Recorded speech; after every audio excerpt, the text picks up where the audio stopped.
Have you ever questioned whether the life path you're walking, whether married, single, or in some alternative form of partnership, is shaping karma just as powerfully as any traditional family structure?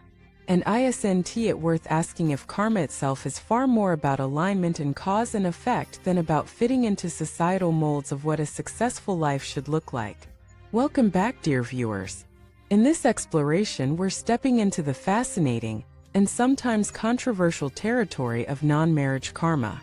Across cultures and traditions, marriage has often been seen as not just a social contract, but a karmic one, an arena where souls come together to learn lessons, resolve debts, and grow through union. But what about those who step away from marriage altogether, either through intentional singlehood or through choosing alternative relational paths? Does karma disappear? Or does it simply unfold differently?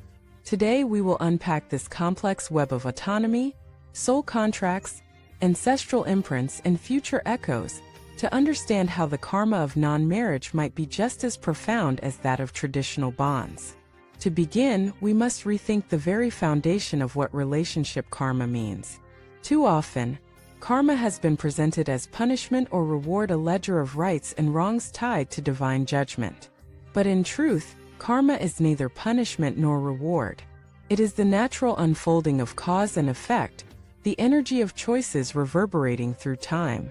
In the realm of relationships, karma is not about whether you marry or not, it is about the intentions, the actions, and the energy behind your decisions. As society evolves, so too does the landscape of relationships. The nuclear family may once have been the default, but today we see a diversity of expressions: intentional singlehood, lifelong partnerships without marriage, polyamory, conscious co-parenting, or individuals dedicating themselves to service instead of family. Each of these paths generates its own unique karmic patterns, and none are exempt from the laws of cause and effect.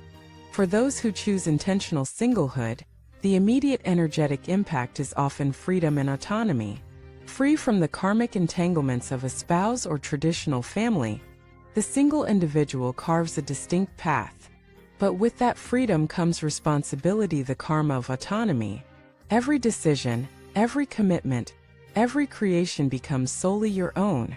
There is no partner to share the karmic weight, no family structure to diffuse responsibility. This pathway emphasizes self-reliance, self-mastery, and often, service to a larger cause. This brings us to the unseen threads of autonomy. Choosing independence in a world that still values partnership can create distinct karmic pathways. Personal freedom can clash with societal expectations, generating lessons around authenticity, courage, and resilience. From a karmic perspective, choosing autonomy might even be part of a soul contract. Some souls may have incarnated specifically to learn lessons outside of traditional bonds, to embody independence as a way of teaching others the value of selfhood.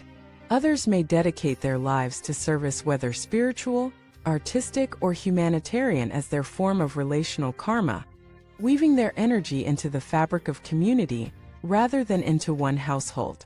When we examine non-traditional bonds more closely, we see equally profound karmic lessons. Polyamory challenges individuals to practice radical honesty, consent, and emotional responsibility.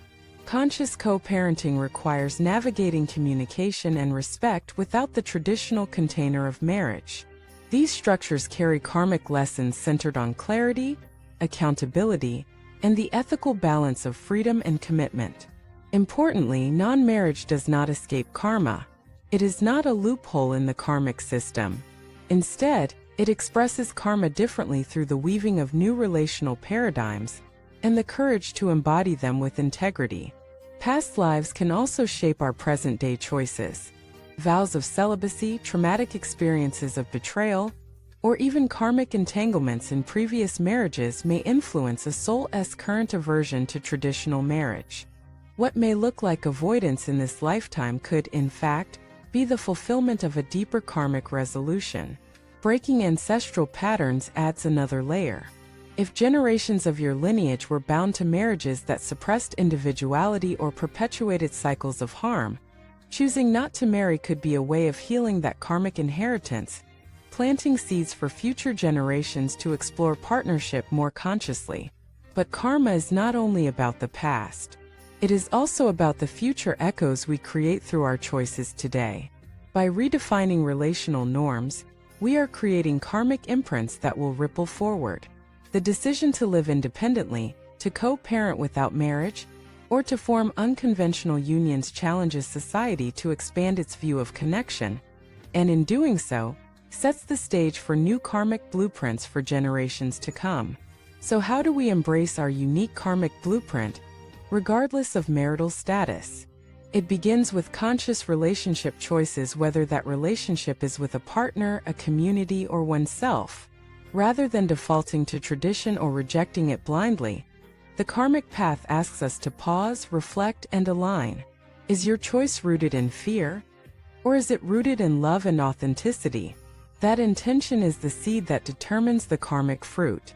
Self-love becomes the cornerstone of this karmic work. Whether single, partnered, or in alternative bonds, the relationship you cultivate with yourself sets the tone for all others.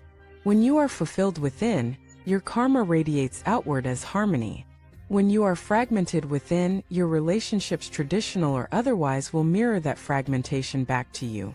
Cultivating inner fulfillment ensures that your karma is not shaped by lack or longing, but by wholeness and authenticity. At the end of the day, the karma of non-marriage is not about rebellion or escape. It is about alignment. True karma is not about meeting external expectations, but about living in harmony with your soul's purpose. For some, that purpose may unfold within marriage. For others, it unfolds outside of it. Both paths are equally valid, equally profound, equally karmic. Thank you for watching this video. If this message resonates with you, reflect in the comments on how your relationship choices, whether traditional or non-traditional, have shaped your karmic journey. Have you noticed patterns repeating? Have you felt the freedom of autonomy or the lessons of alternative bonds? Share your story and let us keep this conversation alive. Don't forget to like, subscribe, and share this video with others who are exploring the karma of relationships in new ways. Until next time, live with authenticity, embrace your unique karmic blueprint, and trust that alignment is the truest form of destiny.